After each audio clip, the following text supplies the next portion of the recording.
You realize most of those examples I gave earlier, those were secular jobs. Joseph, second in command, basically run the country. Imagine having a president who didn't ever do anything and his vice president. So the Pharaoh didn't really do anything, and so Joseph did everything for him, right? He was running the country, running the government. I didn't mean to walk into that. I had to back out of that one. Was doing everything for him. He had all the influence, more than even, yes, on paper, but he was out there living his best life. Joseph was running the country. That was a secular job. That was a secular job. Talked about some of the other examples. Daniel and the 3 Hebrew boys, those were secular jobs.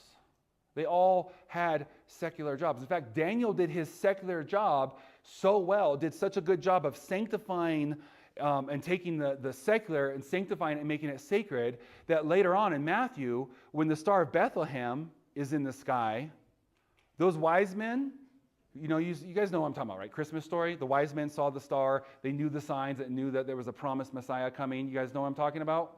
Okay, don't worry, I'll wrap this up. I think I'm losing you. Right? What that backstory of that was is those were because of Daniel's influence. All the way back in Daniel where he taught in his secular job. He was given basically, it was a secular position, and he was given position over all of the magicians and the astrologers and the fortune tellers, all the mystic arts, basically. He was over more than that at some point. But one of his reigns, he was over all of that, and he taught them in the ways of the Hebrew God.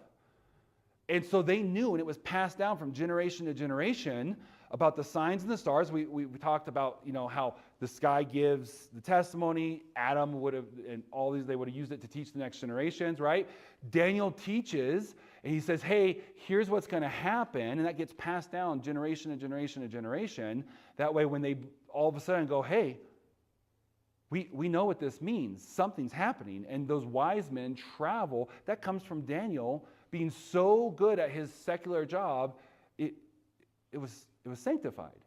He was able to do it. So we need to be careful not to separate these. And Abram is a great example of this that we see coming in and being able to go from Abram to Abraham, being able to have a witness of serving God no matter what it was. He put in the work, but then also God showed up and blessed him. Does that make sense?